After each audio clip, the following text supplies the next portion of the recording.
సింగరేణి కార్మికునిగా జీవితం ప్రారంభించిన కొప్పులేశ్వర్ సింగరేణి కార్మిక నాయకుడిగా మరి సింగరేణి ఆ ప్రాంతం నుంచే మరి ఒకసారి మేడారం ఎమ్మెల్యేగా మరొకసారి ఇక ధర్మపురి నుంచి అంటే కార్మిక క్షేత్రం నుంచి ధార్మిక క్షేత్రంలో మరి 5 సార్లు ఎమ్మెల్యేగా గెలిచారు.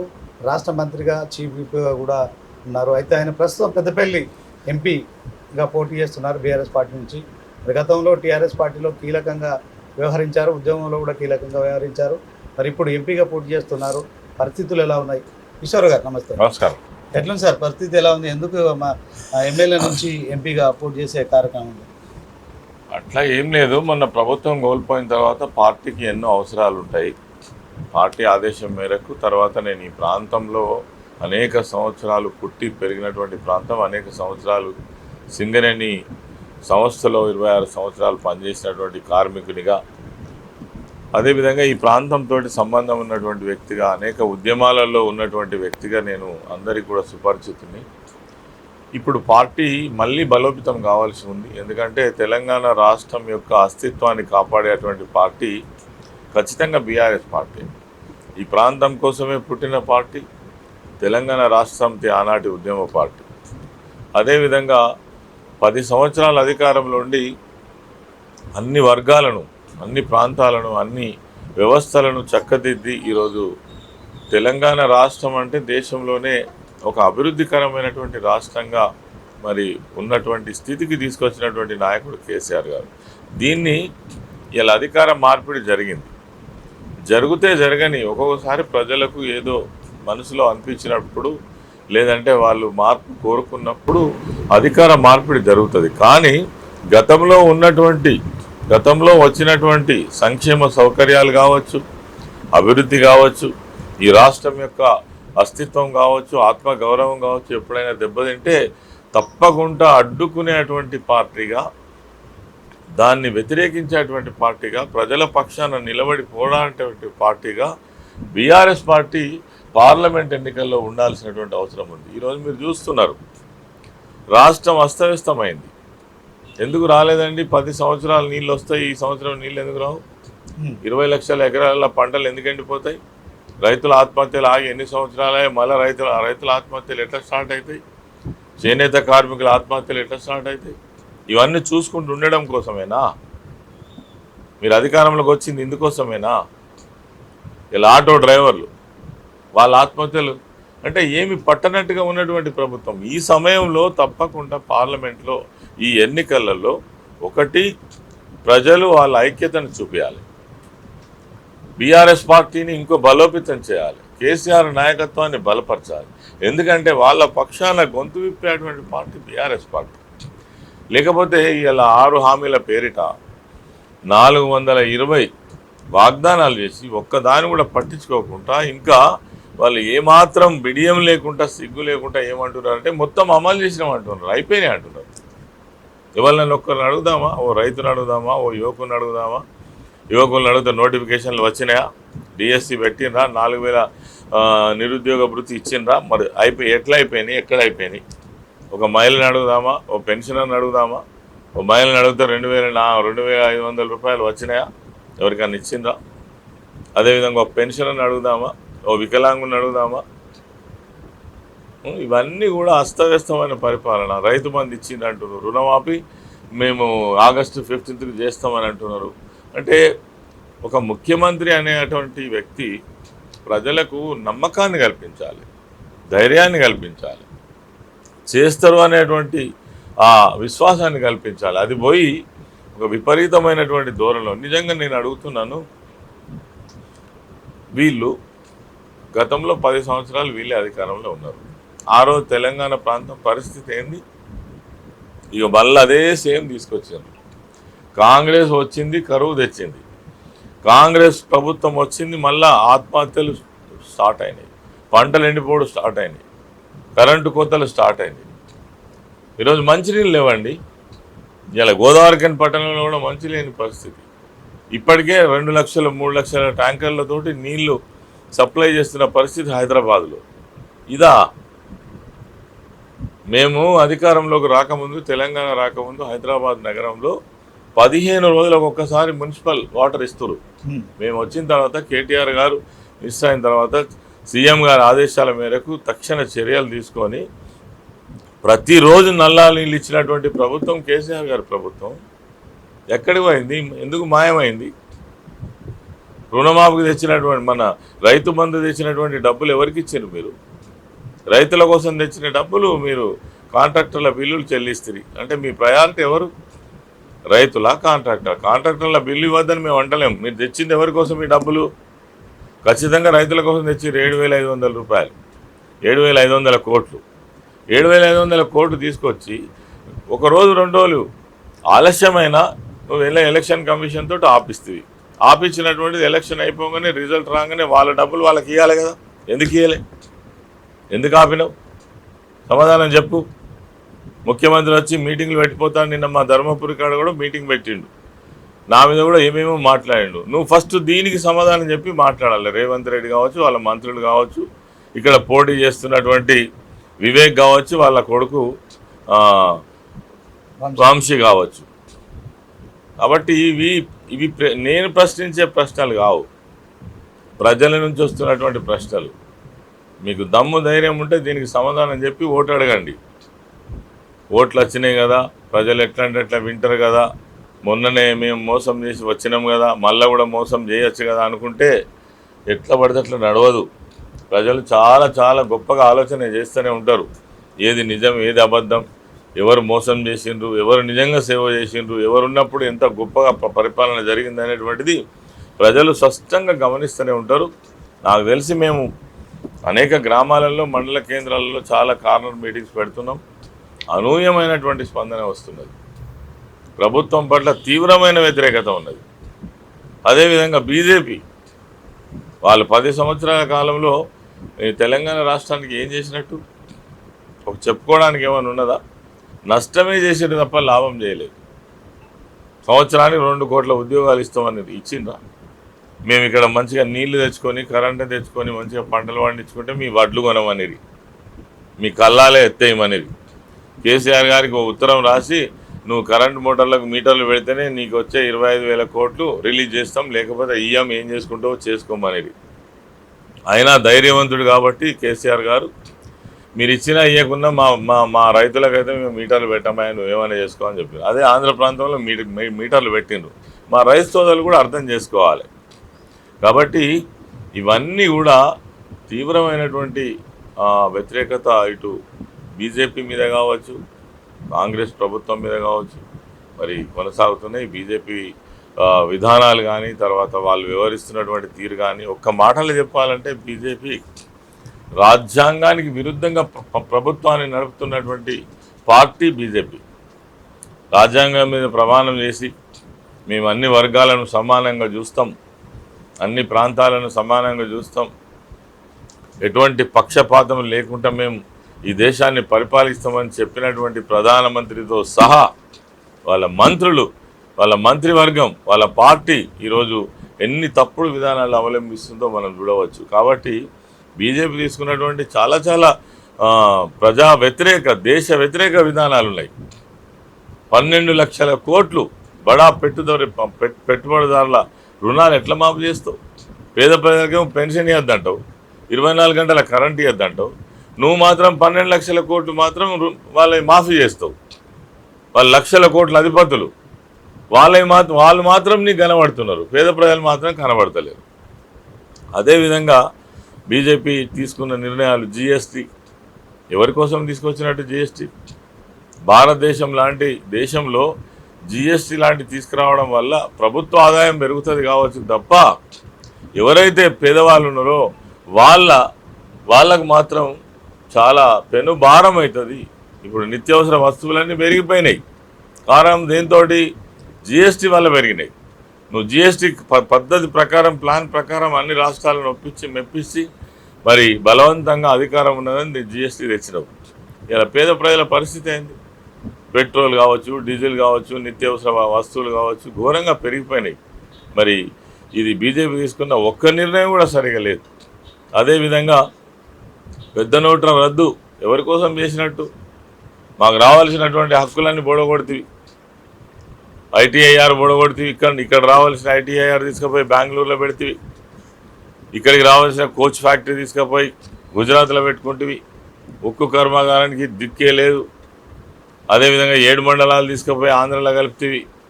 తల్లిని చంపి బిడ్డను బతికించింది ఏం లాభమని మా స్వయంగా నరేంద్ర మోడీ గారు ప్రధానమంత్రి గారే అనిరి. అంటే ఏమన్నట్టు ఈ రాష్ట్రం యొక్క ఏర్పాటే వాళ్ళకి ఇష్టం లేదు. తర్వాత అసలు ఏ ప్రధానమంత్రి అయినా ఒక రాష్ట్రం బాగుపడుతుందని అంటే సంతోషపడతారు. నా దేశంలో 29 రాష్ట్రాలు ఉంటే ఒక రాష్ట్రం అద్భుతంగా ఎదుగుతుందని అంటే సంతోషపడతారు. దాన్ని నాశనం చేయాలని చూస్తారా? నాశనం చేయాలని చూసిండ్రు, మా గొంతు మీదకే ప్రయత్నం చేసిండ్రు. వీళ్ళు అసలు పంటలు ఎట్లా పండించిండ్రు, నీళ్ళు ఎట్లా వచ్చినాయి, 24 గంటల కరెంట్ ఏడికెళ్ళి తెచ్చిండ్రు, ఇంత తొందరగా ఎట్లా ఎదిగిండ్రు, ఇది నిజమా? 3,20,00,000 వడ్లు పండినాయా? ఒకసారి లెక్క దిగిందని మా మీద చెక్కు పెట్టి ఈ రాష్ట్రం మీద ఇంత దుర్మార్గంగా వ్యవహార చేసినటువంటి బీజేపీ వ్యవహారం ఒక దిక్కుంది. వాళ్ళ అభ్యర్థి కూడా ఇక్కడ ఉన్నాడు, కాంగ్రెస్ అభ్యర్థి ఉన్నాడు, ఆగర్భ శ్రీమంతుడు. ఆయనకి ఏం తెలుసు ఈ ప్రాంతం ప్రజల యొక్క అవసరాలేం తెలుసు, బాధలేం తెలుసు. ఆయన ఒక చాలా కంపెనీలకు సీఈఓగా పనిచేస్తున్నాడు. ఆయన తీసుకొచ్చి పెట్టిండ్రు. సామాజిక న్యాయం అంటే ఏంటిది? ఒక ఇంట్లోనే 3 రిజర్వేషన్ వాడుకోవడం సామాజిక న్యాయమా? చెప్పడానికే నీతులు మందిగా మనం పాటించొద్దా? ఇప్పటికే 2 ఎమ్మెల్యేలు వాళ్ళు ఇంటుంటారు. మళ్ళీ నీ అధికార బలంతో డబ్బు బలంతో మళ్ళీ మీ ఇంట్లోకే మీ కొడుకే ఎంపీ టికెట్ తెచ్చుకుంటావా? ఇది ఎక్కడ సామాజిక న్యాయం? మరి చదువుకున్నటువంటి పీజీలు చేసినటువంటి రాజకీయాలలో ఆసక్తి ఉన్న వాళ్ళు, మాకు ఒక అవకాశం ఇస్తే అద్భుతంగా ప్రజలకు సేవ చేస్తామని ఎన్నో సంవత్సరాల నుంచి వెయిట్ చేసిన వాళ్ళు, జెండాలు మోసిన వాళ్ళు, వీళ్ళంతా ఎడిపోవాలి. వాళ్ళ పరిస్థితి ఏంది? ఇలా సమాధానం చెప్పాలి వివేక్ గారు. ప్రజల్లోకి వెళ్ళినప్పుడు దీనికి సమాధానం చెప్పినాక ఓటు అడగండి మీరు. ఓకే ఈశ్వర్ గారు, ఇప్పుడు మీరు భూగర్భ కార్మికుడు, ఆయన ఆగర్భ శ్రీమంతుడు. సో దీంట్లో మరి మీరు మీ ప్రధాన పోటీదారు మరి కాంగ్రెస్ పార్టీ అనుకుంటున్నారు? రెండు జాతీయ పార్టీలు ఉన్నాయి. కానీ నేను ఒకటే చెప్తున్నా ఏంటంటే, తెలంగాణ రాష్ట్రంలో ఒక బలమైన శక్తిగా ఉన్నటువంటి పార్టీ బీఆర్ఎస్ పార్టీ.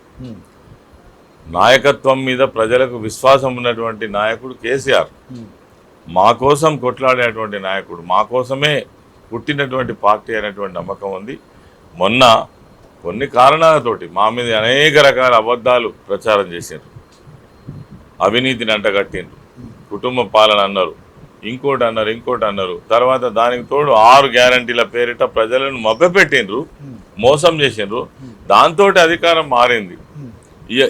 ఈరోజు అర్థమైంది రైతులకు కానీ ప్రజలకు కానీ. కానీ ఈ ఎన్నికలలో మాత్రం డెఫినెట్గా మా కోసం పనిచేసే పార్టీ బీఆర్ఎస్ పార్టీ, నాయకుడు కేసీఆర్ అనేటువంటిది భావం ప్రజల్లో ఖచ్చితంగా ఉంది. తప్పకుండా మేము మెజారిటీ స్థానాలు ఈ రాష్ట్రంలో సాధిస్తాం. సార్, ఇప్పుడు గతంలో మీరు డబుల్ హ్యాట్రిక్ కొట్టి 6 సార్లు ఎమ్మెల్యేగా, ఒకసారి మంత్రిగా, ఒకసారి చీఫ్ విప్గా, మరి పెద్దపల్లి జిల్లా మంత్రిగా ఏం చేశారంటే ఏం చెప్తారు? ఇప్పుడు లోక్సభ ఎంపీగా కూడా పోటీ చేస్తున్నారు, ఏం చేయబోతుంది? చాలా బ్రహ్మాండమైన కార్యక్రమాలు చేసినాము. ఏం చేయకపోవడం ఏంది?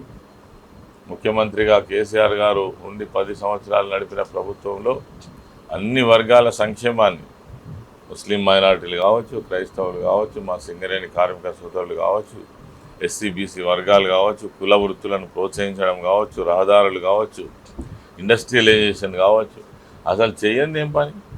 అద్భుతంగా పనిచేసినాం మేము. కానీ నాకు ఒక 4 డిపార్ట్మెంట్లు అందిస్తే అద్భుతంగా డిపార్ట్మెంట్లను తీర్చిదిద్దినాం.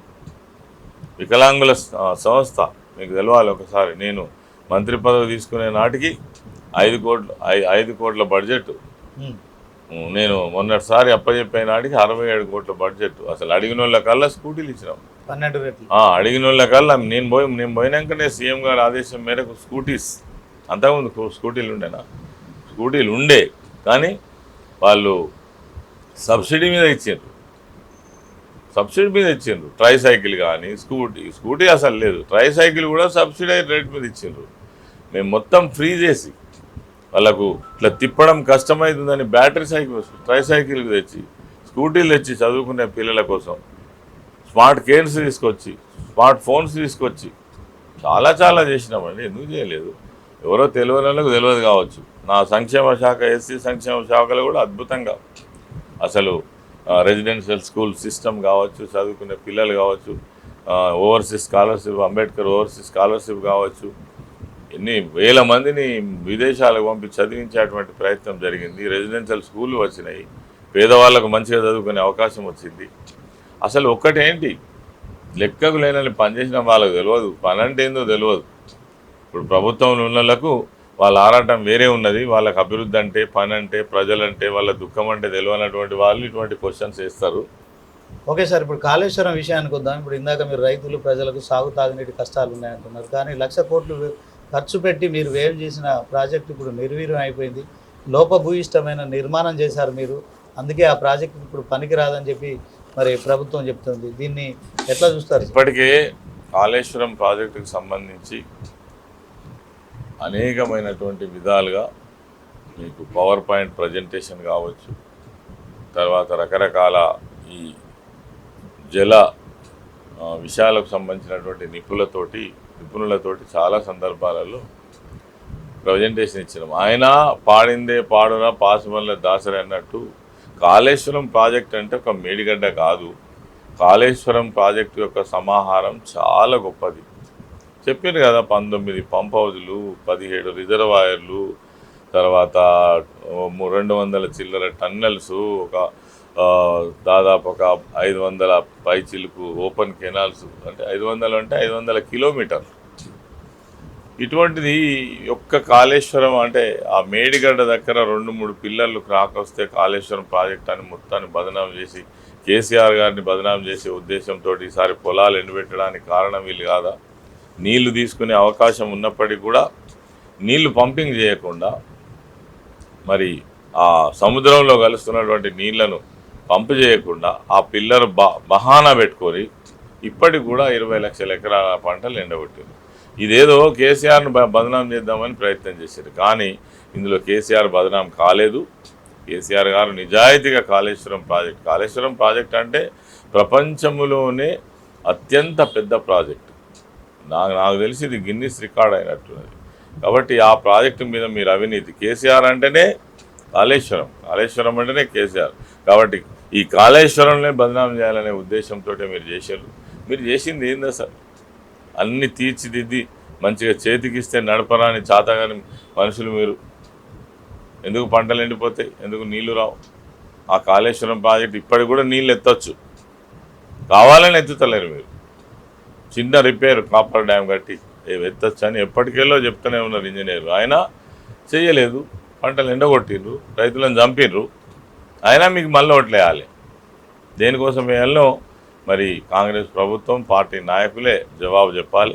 మీరు ఊళ్ళలోకి పోయినప్పుడు ఏం అడగకుంటే ఏమి ఉండరు, అందరూ అడుగుతారు, అడగాలి కూడా రైతులు.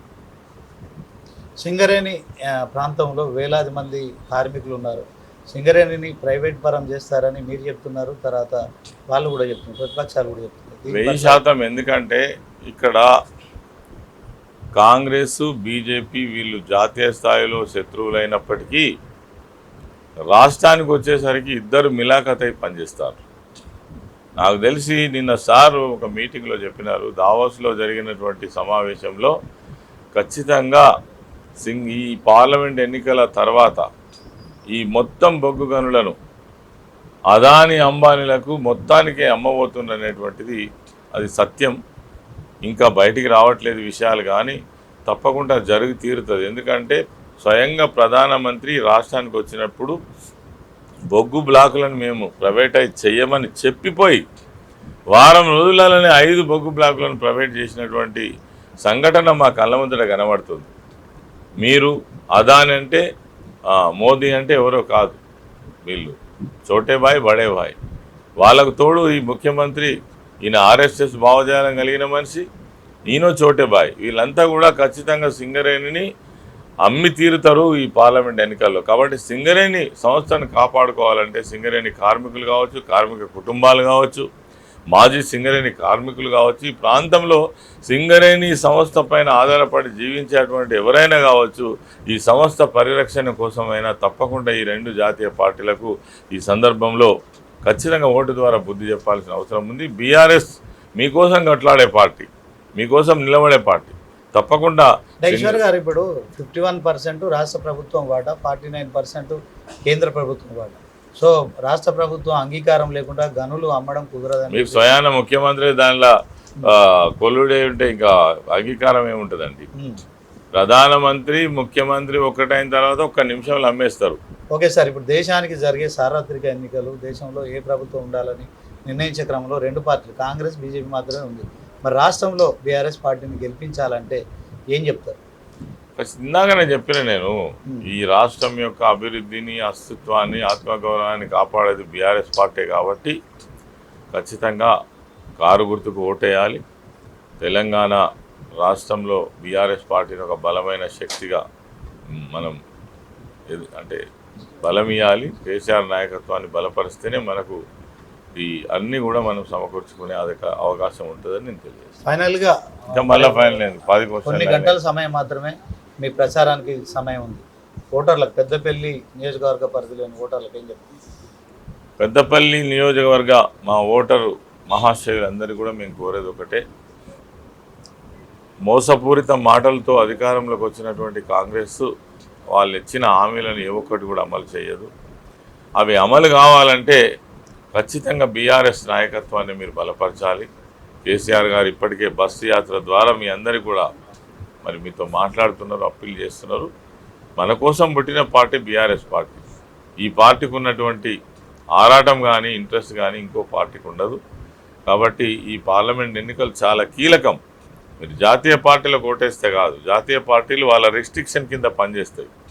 వాళ్ళ పార్టీ ఏం చెప్తే అది చేస్తారు వాళ్ళు పార్లమెంట్లో. కానీ మా ఎజెండానే తెలంగాణ, మా ఎజెండానే తెలంగాణ రాష్ట్రం యొక్క అస్తిత్వం. కాబట్టి మన బీఆర్ఎస్ పార్టీకి సంబంధించిన ఎంపీలు గెలవడం ద్వారానే ఈ రాష్ట్రాన్ని మనం సురక్షితంగా ఉంచుకోగలుగుతాం, ఈ రాష్ట్ర హక్కులను సాధించుకోగలుగుతాం. కాబట్టి ఈ రాష్ట్రం యొక్క ఆత్మగౌరవం కాపాడుకోగలుగుతాం. కాబట్టి బీఆర్ఎస్ పార్టీకి కారు గుర్తుకు ఓటేయమని చెప్పేసి మా పెద్దపల్లి పార్లమెంటు నియోజకవర్గ ప్రజలతో పాటు రాష్ట్రంలో ఉన్నటువంటి ప్రజలందరినీ కూడా హృదయపూర్వకంగా కోరుతున్నాను.